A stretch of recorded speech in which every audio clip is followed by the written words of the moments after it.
but they are not ruling out the possibility that this was arson. At the same time, as you just mentioned, there are groups that have been organizing ongoing and peaceful protests at Tesla dealerships around the world.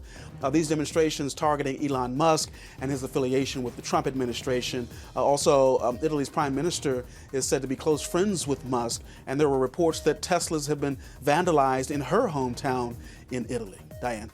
What if I told you that Canada, this northern neighbor of the United States, could jeopardize the very foundation of the American economy?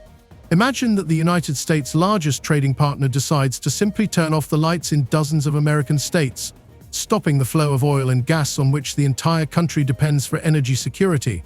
What if the only key to the stability of many American industries ended up in the hands of Canadian authorities? And police in Italy are investigating possible arson after a fire destroyed more than a dozen Tesla vehicles. Elon Musk is calling the incident at a Rome dealership terrorism. This comes as Tesla has been the target of recent protests around the world. In early 2024, the Ontario government said it would impose a 25% duty on electricity exported to the United States. This threat is not just rhetoric, it is a real threat to US energy security. Not only does Canada control vast amounts of energy resources, including $70 billion in crude oil and 9 billion cubic meters of natural gas, but it also depends on electricity exports. And so, imagine the picture. If Ottawa decides to cut off those flows, hundreds of thousands of American households could be left without electricity, and millions of people would feel the full effects of energy isolation. But that's not all. Will Washington rise to Canada's threats? If the US doesn't eliminate the tariffs, in response, Canada would be prepared to affect key US industries, including the auto industry, where the two countries' close economic ties could collapse overnight. If Canada succeeds in hitting industrial supplies, it could drive up car and parts prices and shut down US manufacturing plants. Isn't that a scary prospect for countries that have cooperated economically and trade-wise for so long and so closely?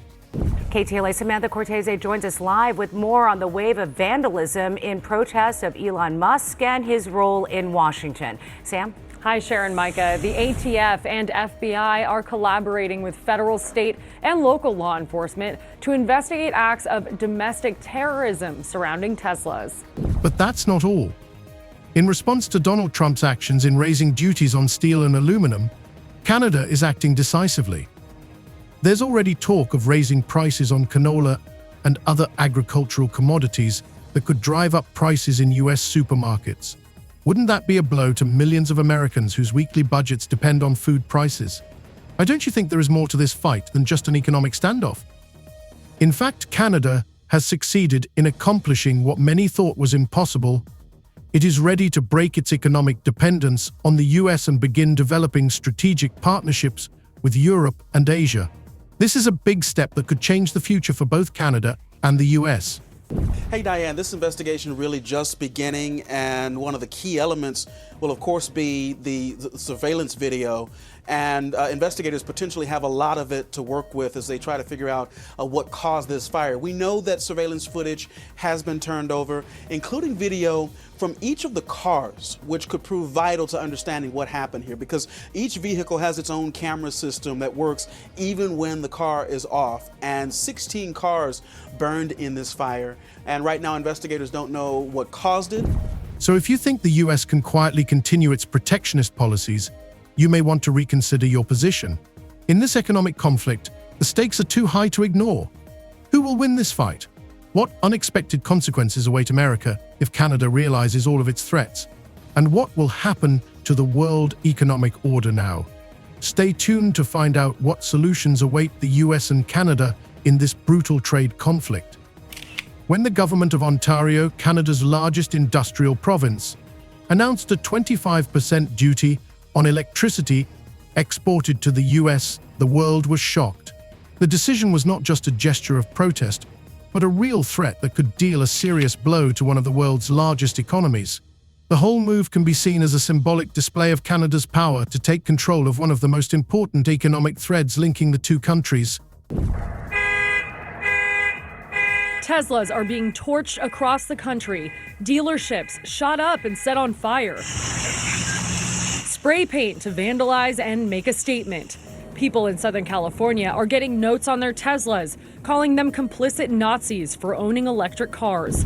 Canada has always been an important source of energy for the US, and this alliance has only grown stronger in recent decades. In 2023, more than 30% of US energy needs, including electricity, natural gas, and oil, were supplied by Canada. Approximately $50 billion in exported energy resources, including oil and gas, crossed the border every day. But that all changed when Prime Minister Carney announced that if the US continued to impose tariffs on Canadian goods, Canada would be forced to do everything in its power to cut off supplies to the US, starting with electricity. This isn't just a threat, it's a real step toward economically isolating the US. Tesla is a peaceful company. We've never done anything harmful. I've never done anything harmful. I've only done productive things. So I think we just have a deranged, there's some kind of mental illness thing going on here, because this doesn't make any sense. But what happens if Canada actually decides to cut off the power grid? Plenty of US states, especially in northern regions, depend on Canadian electricity. In 2024, for example, 12 states, including Minnesota, Michigan, and Wisconsin, get about 30% of their electricity from Canada.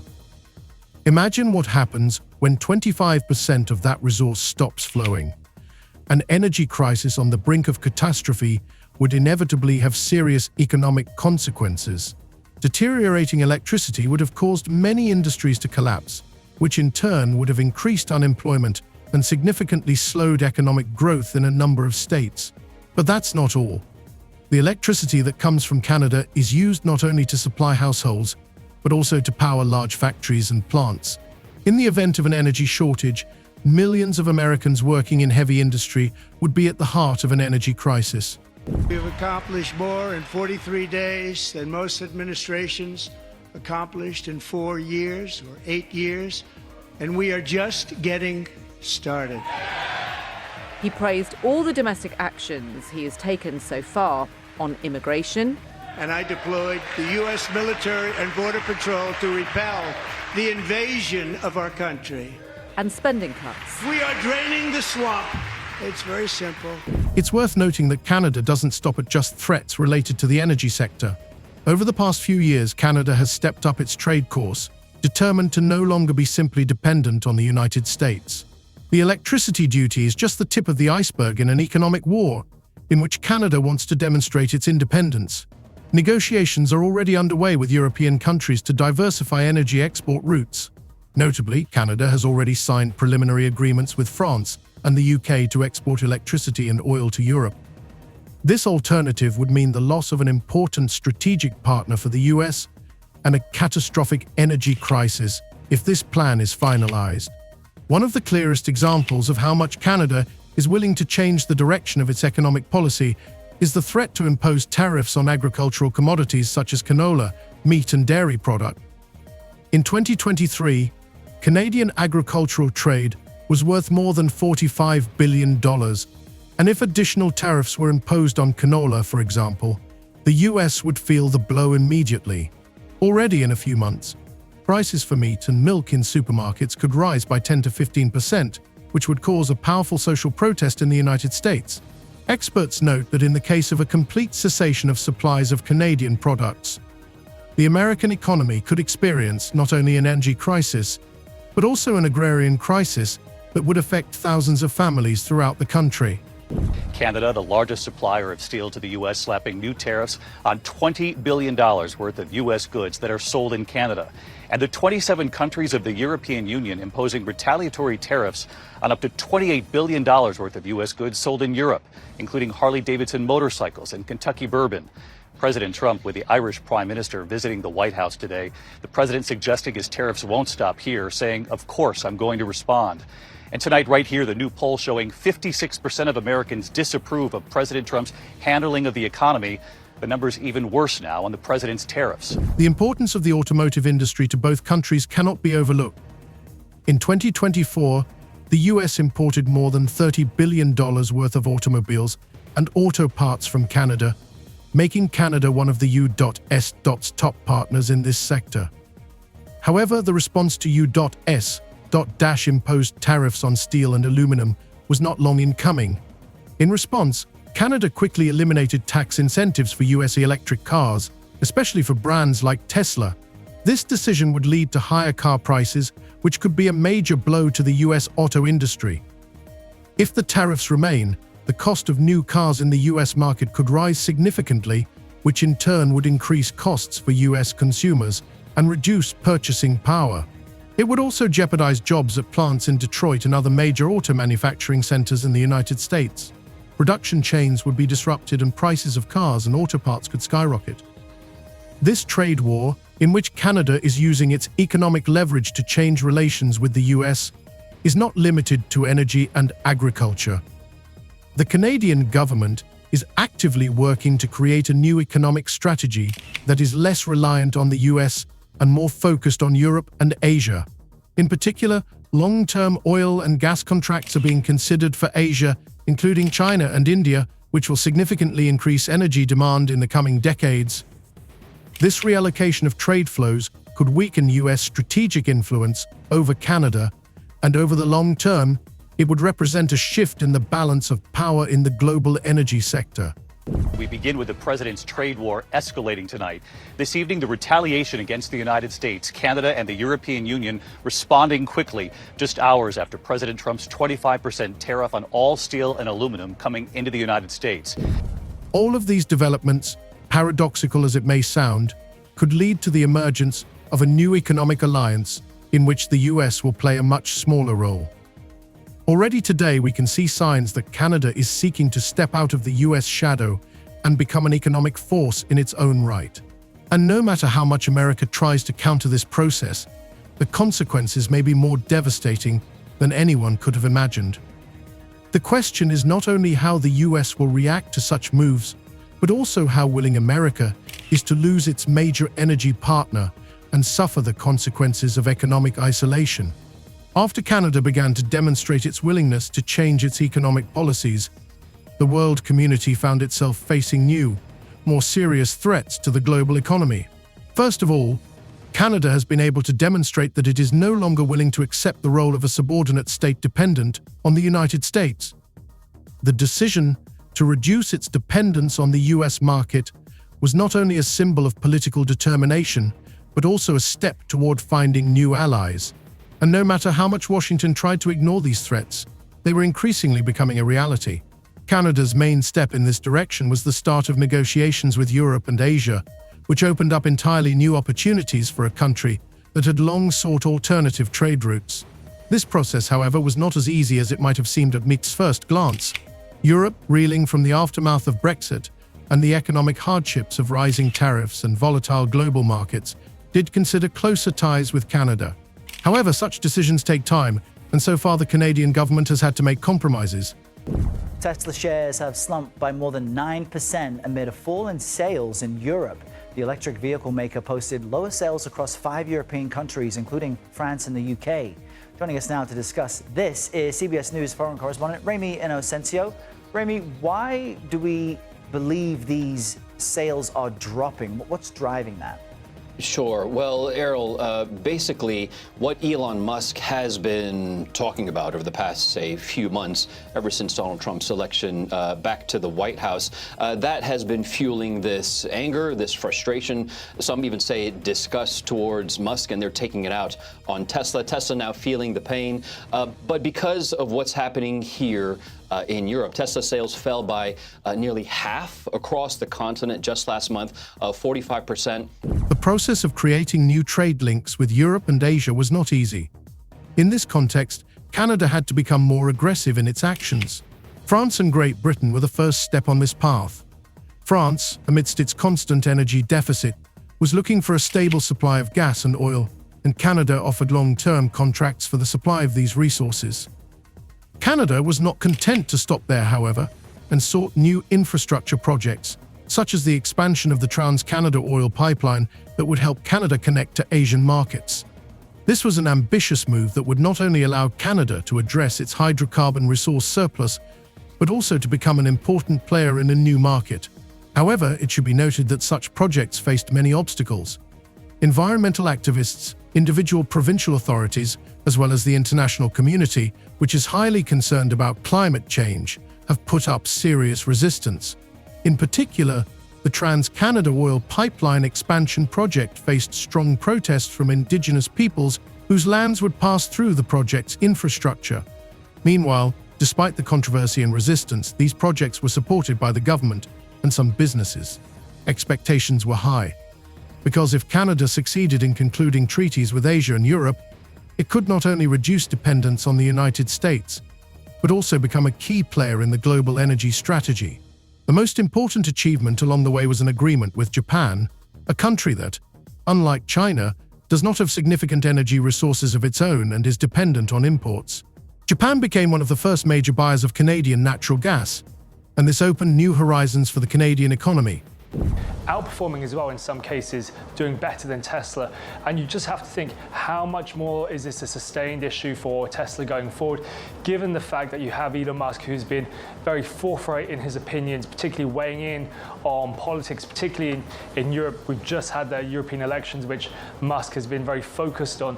But across the piece, when you look at the performance for Tesla in Europe, it's not just in small countries. There are a lot of countries where Tesla has been performing badly, including in Germany, in the UK, where it has been lagging, and Spain as well. But what does this mean for the US?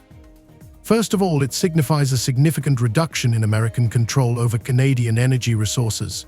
Moreover, it complicates the U.S.'s ability to control global oil and gas prices. For US analysts, this was a real blow.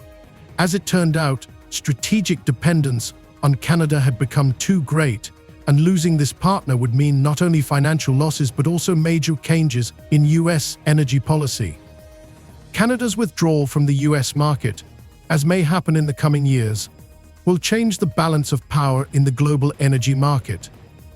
The US, traditionally considered a major exporter of hydrocarbons, now finds itself in a situation where the loss of a stable supplier could jeopardize many industries, from transportation to consumer goods.